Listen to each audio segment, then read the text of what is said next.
lumipad ang aming team papunta sa Palawan para malaman ng kanilang history at ito ang aming mga natukasan. Yes! What's up everyone? So, since nandito tayo sa Puerto Princesa, dinayon na natin ang kanilang museum. So, onting trivia lang. Did you know that the earliest settlers here in Palawan is the Batak and Tagbanwa tribe? So, yon. About 1 million years ago daw, nakastage siya here na merong land bridge na nag-exist dito from Borneo to the Philippines.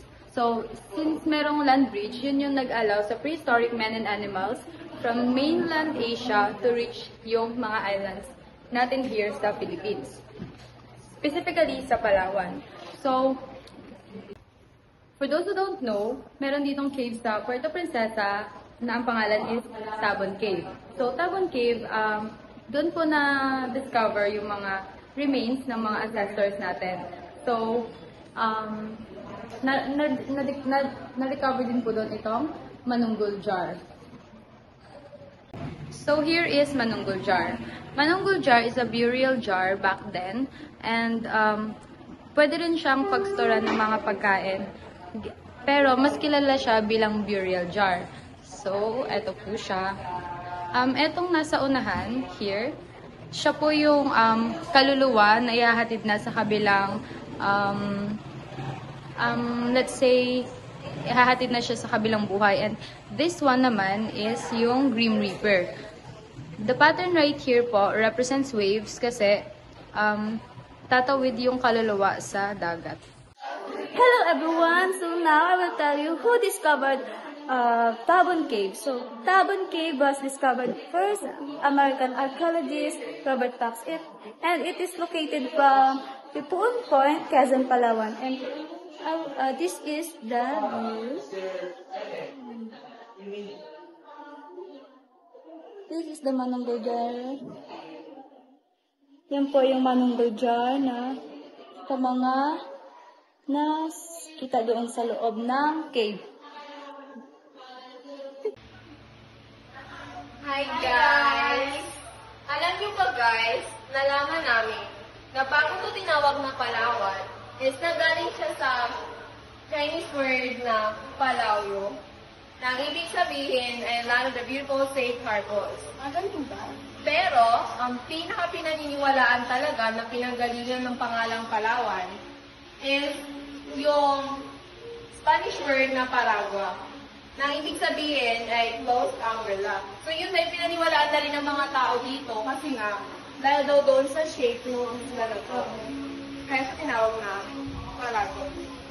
Alam niyo ba, noong 17th century, yung mga Spanish, ng mga Espanyol, dintry nilang i-reach yung Buyo, Taytay, Cagayaquino. Pero, yung mga Moro is nag-against sa kanila. Then, noong 18th century, doon na sila nagsimulang magtayo ng mga simbahan, which is sa Buyo, Taytay, Agutaya, and Balaba. Yung ba guys, napag-alaman namin na noong 1749, sinurrender ng King ng Brunei, etong Palawan sa Spain. Yeah, then noong 1880 naman, yung Botista ng Palawan, tawag na Paragua, at inorganize siya as a single province, which is pinangalanan din siyang Calamianes, at Taytay yung kapital niya. Then noong 1858 naman, yung Palawan, isa natin siya sa dalawang province, which is yung Asturias, at Taytay yung capital niya. Then, nung second naman is yung Asturias and Puerto Princesa yung capital niya. At noong 1879 hanggang 1903, yung Puyo naman ang naging kapital ng Palawan. At alam niyo ba guys, nalaman din namin na tatlo sa mga structures na itinayo noong pang pananakop ng mga Espanyol ay nanatili pa rin nakatayo hanggang ngayon. At yun ay ang Plaza Portel, Fort Santa Isabel, at ang St. Agustin Church. Grabe no, ganun pala yung nangyari sa Palawan ng panahon ng mga Espanyol. Kaya nga, hindi ko talaga iisipin. So ano, tara, mag-explore pa tayo. Tara, let's go! Hi guys, what's up? And nandito kami ngayon sa Mendoza Park saan umulan. Yan siya, umulan ulit siya. And, hindi ko lang. ngayon mag-update tayo about sa Palawan. The Palawan Commonwealth was name was Palawan and controlled by the United States. Alam niyo mga guys na yung Puerto Princesa or the Palawan, since ano siya ng Commonwealth, yung mga Spaniards noon guys is nagpatayo sila ng yung doon sa mga building din kasi, and also hospital kasi nagkaroon dito guys ng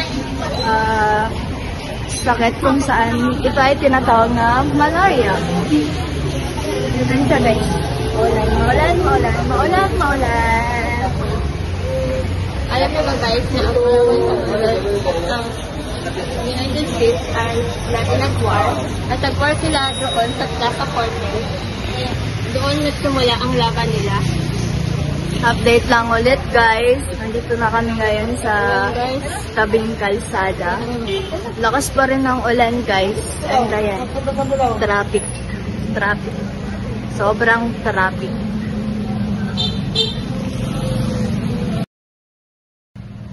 Alam niyo ba guys dati na ang mga foreigner at ang mga Pinoy ay hindi magkasundo dahil nag-aawayan sila?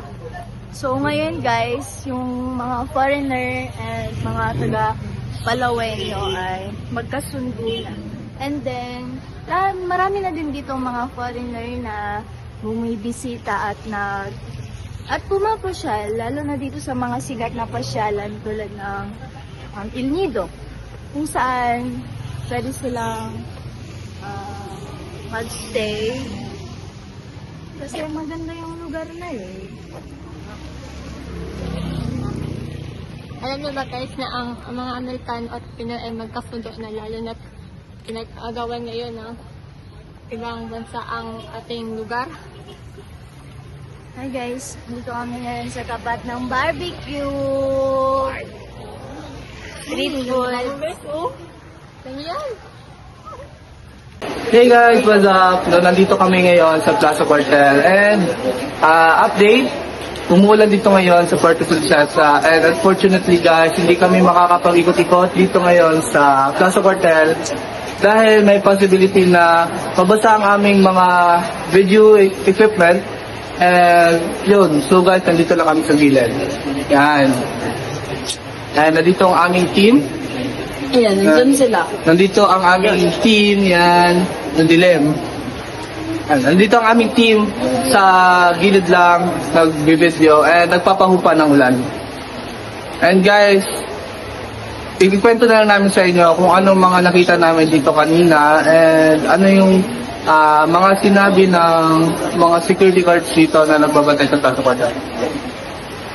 So yun, ayon sa mga security guards at sa mga nabasa namin dito sa paligid guys, sa Plaza Cuartel, is meron daw 150 American prisoners na kinilong dito sa Plaza Cuartel. Dito sa mga tunnels, dito sa mismo sa ibaba namin. Yan, dito. Yan, dyan. May mga kinulong daw dyan na 150 American prisoners, which is kinulong sila ng mga Japanese noong World War II.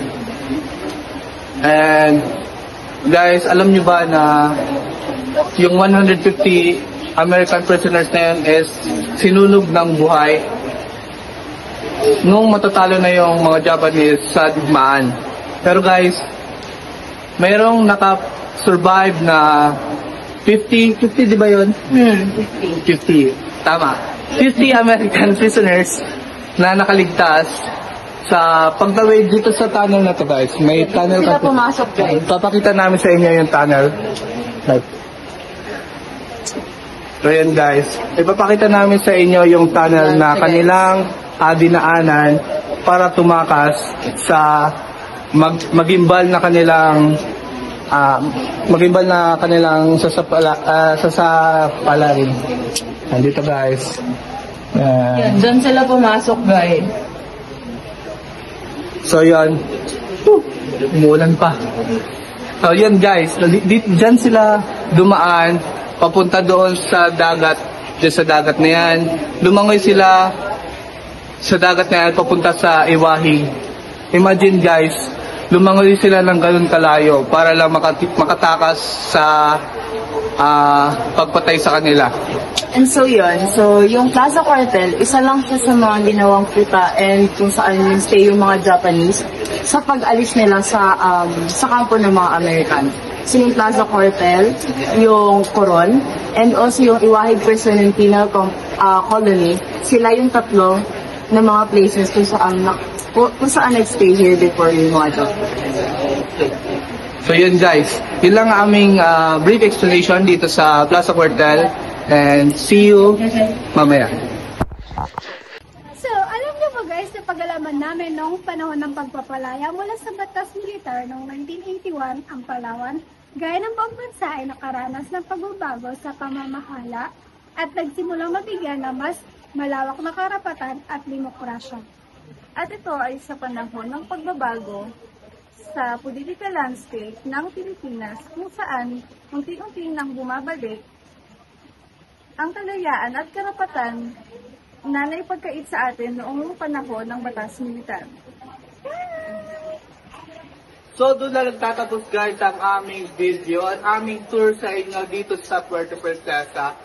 Guys, kung ako sa inyo, mag-subscribe na kayo. And don't forget to like, share, and follow. Bye!